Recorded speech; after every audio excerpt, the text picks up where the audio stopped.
Hey everyone, welcome to Shamti's activity and welcome to my another blog. তোমাদেরকে অনেক অনেক ভালোবাসা জানিয়ে শুরু করছি আরও একটা নতুন ব্লগ। তোমরা তো আগের দিন দেখিয়েছিলে আমাদের পুরীর ফার্স্ট দিনের ব্লগটা, তো সেকেন্ড দিন আমরা কি কি করলাম সেটাই আজকে তোমাদের সঙ্গে শেয়ার করব। তো চলো দেখতে থাকো তাহলে পুরো ভিডিওটা। প্রথম দিন কোথায় গেছিলাম, কিভাবে কেটেছিল সেটা তো সবটা তোমরা দেখেইছো, আর দ্বিতীয় দিন আমরা কোথায় কোথায় গেলাম আর কী বা করলাম সেটাও তোমাদের সঙ্গে আজকে শেয়ার করব। গুড মর্নিং সবাইকে। এখন চলে এসেছি আমরা সমুদ্রের পাড়ে। এই যে মাম্মা বেলুন পেয়ে গেছে, একজন বেলুন দিয়ে দিয়েছে মাম্মাকে। চলো তোমাদের একটু দেখিয়ে দিই সমুদ্রের পাড়, সমুদ্র।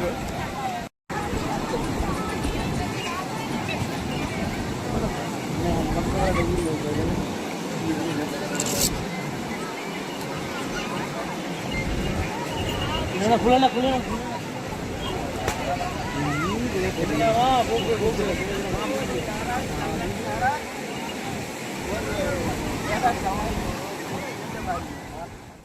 তো এটা ছিল নেক্সট ডে মর্নিংয়ে, একদম সকাল সকাল আমরা চলে গেছিলাম সমুদ্রের পাড়ে।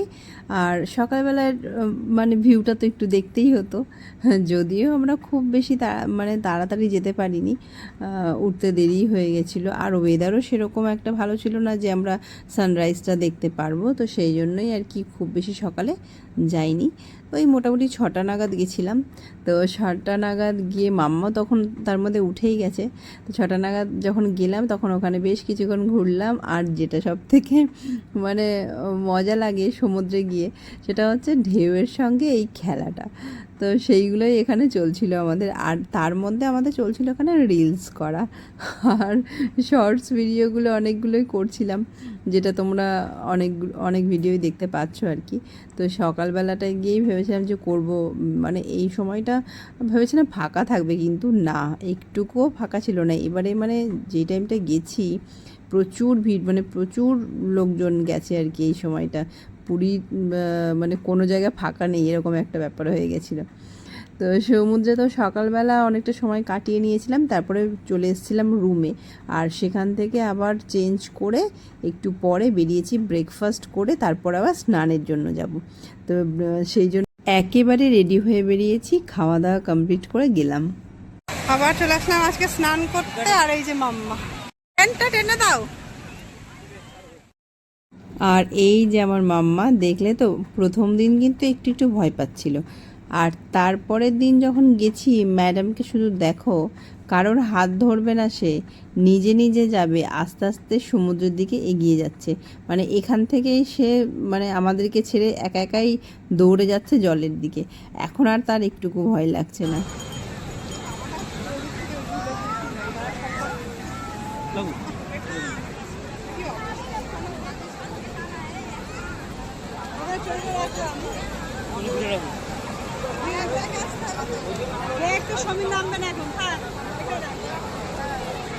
যাও মা যাও মা যাও যাও যাও যাও যাও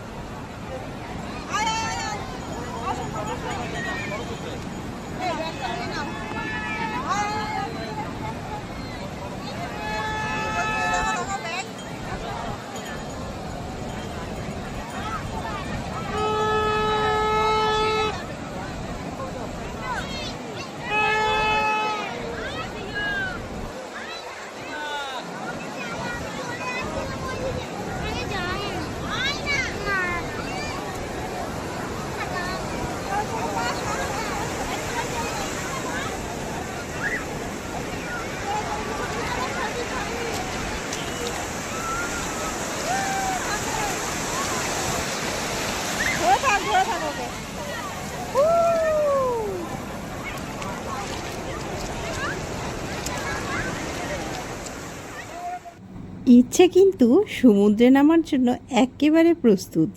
তোমরাও তাহলে দেখতে থাকো ম্যাডাম সমুদ্রে নেমে কি কি করছে। ওর কিন্তু একটুকুও ভয় লাগছিল না, বরং আশেপাশে যারা ছিলেন সবাই দেখে বলছে এইটুকু বাচ্চাকে নিয়ে নামছো, ও ও ভয় পাচ্ছে না, মানে ওর থেকে একটু বড় বাচ্চারা যারা একটু বোঝার মতো হয়েছে আর কি ভয় পাবে, তারা অনেকেই ভয় পাচ্ছিল। তো ও তো সেটা অতটা বোঝে না যে কোনটা কী জিনিস, মানে ভয়ের ব্যাপারটা হয়তো সেটা আসেনি ভিতরে সেই রকমভাবে এখনও, তাই জন্য ওর ভিতরে কোনো ভয়টাও ছিল না। তো অনেকেই বলছিল যে কি সুন্দর আছে, তো ভয় পাচ্ছে না, কোনো কান্নাকাটি নেই। পাশের থেকে যারা আর কি আরও সবাই গেছিলো, তো ওনারা ওরকমভাবে বলছিল। আমিও প্রথমে ভাবছিলাম যে ভয় পাবে হয়তো বা কোনো প্রবলেম হবে কি না, কিন্তু কোনো প্রবলেম হয়নি। মাম্মাকে নিয়ে প্রথমবার আমার যাওয়া সমুদ্রে, আর আমার মাম্মার তো এটা প্রথম সমুদ্র দেখা। তো তোমরাও দেখতে থাকো কী কী করছে দুষ্টুমি। তো আমিও ভাবলাম একটু তোমাদের সামনে চলে আসা যাক, তো চলে এলাম। দেখেছো কতজন গেছে, মানে কত ভিড়, কোনো জায়গা ফাঁকা ছিল না আর কি। পুরীতে এই সময়টা প্রচুর ভিড় হয়। তো এইবার দেখো মাম্মাকে জলের মানে আটকে রাখা যাচ্ছিল না, মানে পাড়ে বসে রয়েছি ওকে নিয়ে যখন, তখনও কিন্তু ওকে আটকে রাখা যাচ্ছিল না, বারবার সে জলের দিকেই চলে যাচ্ছে বারবার। তো যাই হোক কিছুক্ষণ ওকে মানে রেখেছিলাম আমরা, তারপর ওর বাবা নিল, আর আমি আর দিদি মিলে একটু গেলাম স্নান করতে। তো ভাবলাম যে মানে একজন একজন করে বসছিলাম আর একজন যাচ্ছিল এরকম। ওর বাবা কিছুক্ষণ বসলো, আমরা কিছুক্ষণ স্নান করে এলাম, তারপর আবার আমরাও কিছুক্ষণ বসলাম, ওর বাবা স্নান করে এলো, এরকমভাবে স্নানটা হয়ে গেল। তো তারপর আবার হোটেলে গিয়ে ফ্রেশ হয়ে নিয়ে আমরা চলে গেছিলাম লাঞ্চ করতে। আর আজকের লাঞ্চে ছিল চিকেন থালি নিয়ে নিয়েছিলাম আমরা, যদিও মানে আমার হাজব্যান্ড নেয়নি, ও আবার একটু আলাদা চিকেন মানে চিকেন কষা নিয়ে নিয়েছিল, আর ও ভেজ থালি নিয়েছিল। তো এই ছিল আমাদের আজকের দুপুরের খাওয়া। দুপুরে খাওয়া দাওয়াটা বেশ ভালোই হলো, খুব ভালো কোয়ালিটি ছিল এই হোটেলের খাবার দাবার, খুব ভালো লেগেছিলো। তো তারপরে আমরা রুমে চলে এলাম, আর তারপরে আমরা ফ্রেশ মানে হয়ে নিলাম, একটু কিছুক্ষণ রেস্টও হয়েছিল। তো তারপর আমরা গেলাম হচ্ছে পুজো দিতে আর কি। যেহেতু মানে আমাদের একজন পান্ডার সঙ্গে কথা হয়ে গেছিলো, উনিই নিয়ে যাবে বলেছে, তো উনি আমাদের এই টাইমটাই দিয়েছিল এরকম টাইমে যেতে। তো তখনই আমরা আর কি গেলাম সবাই, ওনার সঙ্গেই গেলাম। তো আমরা রেডি হয়ে বেরিয়েও পড়েছি, আর পুজোর ওখানে মন্দিরেও চলে গেলাম। মন্দিরে এখানে জুতো এগুলো রেখে টেকে মন্দির থেকে আমরা অলরেডি ঘুরে চলে এসেছি। যেহেতু মন্দিরে তো ফোন অ্যালাউ নেই, কোনো রকম কোনো ছবি বা ভিডিও করা যায় না, তো আমরা সেগুলো করিও নি, ওগুলো ফোন টোন তো রেখেও গেছি। আর তারপর বাইরে এসে এখানটা অনেকটা সময় আমরা কাটালাম, বেশ অনেকক্ষণ এখানে ছিলাম। তারপর অনেক ছবি টবি হলো আর কি। আর মাম্মা এই জায়গাটা খোলামেলা পেয়ে ভীষণ খুশি, ভীষণ খেলে বেড়াচ্ছিল আর কি। মাম্মা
তো মন্দির থেকে ঘোরা কমপ্লিট হয়ে গেল, তারপর রুমে এলাম। রুমে এসে ব্যাগপত্র সব কিছু গুছিয়ে নিলাম, যেহেতু আমাদের রাতে ট্রেন, আজকেই ফেরার পালা।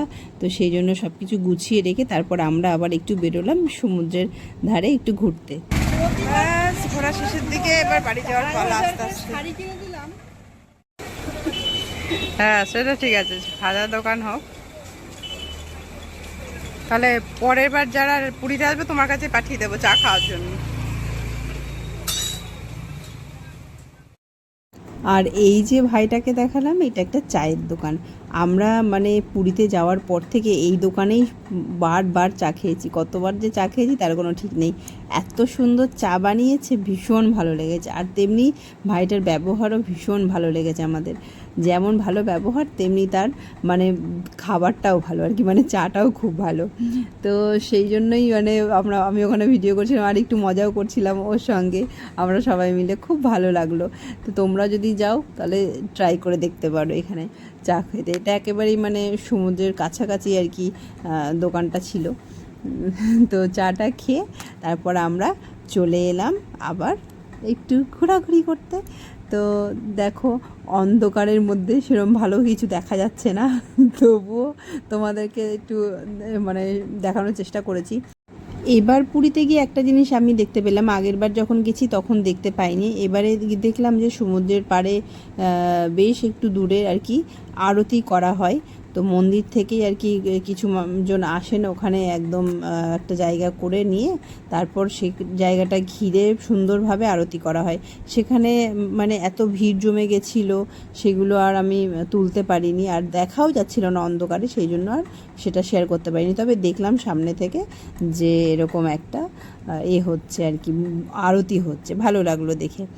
আর এটা দিনের বেলা করার খুব ইচ্ছে ছিল যে এই ভিডিওটা করব, কিন্তু দিনের বেলা না ভুলে গেছি করতে। তাই এই সন্ধ্যাবেলা যখন গেছিলাম তাই মাম্মার নামটা এইটু লিখে এলাম। সমুদ্রের পাড়ে গিয়ে না এই জিনিসগুলো একটা মানে কমন ব্যাপার আর কি, যদি না করা হয় কেমন যেন মনটা খুঁতখুত করে, তাই না? তো সমুদ্রের পাড়ে গিয়ে মাম্মার নামটা লিখে আসলাম, ইচ্ছে। আর সেটা কখন মানে স্রোতটা এসে একটু ভাসিয়ে দেবে সেইটার অপেক্ষায় ছিলাম, কিন্তু সহজে হচ্ছিল না। আমি একটু দূরেই লিখেছিলাম যাতে একটুখানি কিছুক্ষণ থাকে তারপরে যায় আর কি।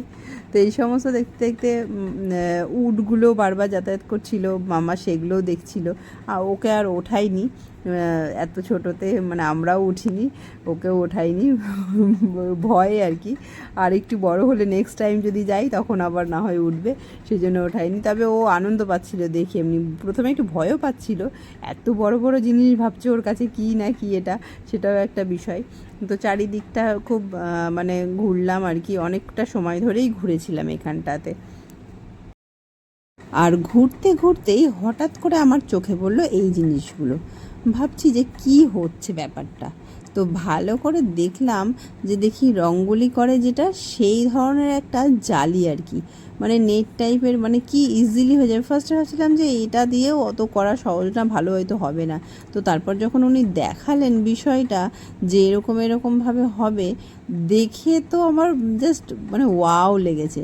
মানে তোমরা দেখো এই যে এরকমভাবেই করা হবে, কি সুন্দর না দেখতে, জাস্ট অসাধারণ লেগেছে। আমি তো এটা দেখা মাত্র আমি বলেছি নেবই, তো সঙ্গে সঙ্গে আর কি নিয়েছি, বেশ অনেকগুলো পছন্দ করে নিয়েছি। দিদিও নিল, আমিও নিলাম। আর ওইদিকে ওইগুলো নিতে নিতে না বেশ দেরি হয়ে যাচ্ছিলো। তারপর চটপট করে রুমে এসে ব্যাগপত্র নিয়ে একদম স্টেশনে পৌঁছে গেছে। স্টেশনের পাশ থেকে আমাদের রাতের খাবারও নিয়েছি, আর এদিকে ট্রেনও ঢুকে গেছে। আর আমাদের ট্রেন তো দাঁড়িয়েই ছিল, আর উল্টো দিকে ঢুকছিল বন্দে ভারত। তো ওই জন্য ওটার ভিডিও করে নিচ্ছিলাম আর কি, বন্দে ভারতটা যখন পুরীতে ঢুকছে এইটা সেই ভিডিও। আর আমরা অলরেডি মানে ট্রেনে উঠে গেলাম, ফিরছিলাম বাড়ি। তো 8:40 ট্রেন ধরেছিলাম হাওড়া থেকে চুচুড়া ফেরার উদ্দেশ্যে। এখন শ্রীরামপুরে এসে আটকে আছি, অবরোধ চলছে। আজকে তো বন্ধ রাখা হয়েছে, তো সেই জন্য এখন আটকে রয়েছি। মাম্মাও এই যে আছে, খাচ্ছি হচ্ছে চিড়ে ভাজা বসে বসে, জল খাচ্ছি, শশা খাচ্ছি, অবরোধ যতক্ষণ না উঠবে ততক্ষণ বাড়ি যেতে পারবো না। মানে এতক্ষণ বাড়ি গিয়ে ফ্রেশ হয়ে খাওয়া দাওয়া হয়ে যায়, সেটা আর হলো না। ট্রেনেই বসে রয়েছে এখনও, দেখা যাক কখন অবরোধ ওঠে, কখন যেতে পারি। চলো। তো আমাদের পুরী দ্বিতীয় দিনের ব্লগটা তোমাদের কেমন লাগলো জানাতে কিন্তু একদম ভুলো না। ভালো লাগলে অবশ্যই একটা লাইক করে দিও, আর দেখা হবে নতুন কোনো আরেকটা ব্লগে। ততক্ষণ সবাই ভালো থেকো, সুস্থ থেকো, সাবধানে থেকো। Tata, bye bye. Like, share and comment করতে কিন্তু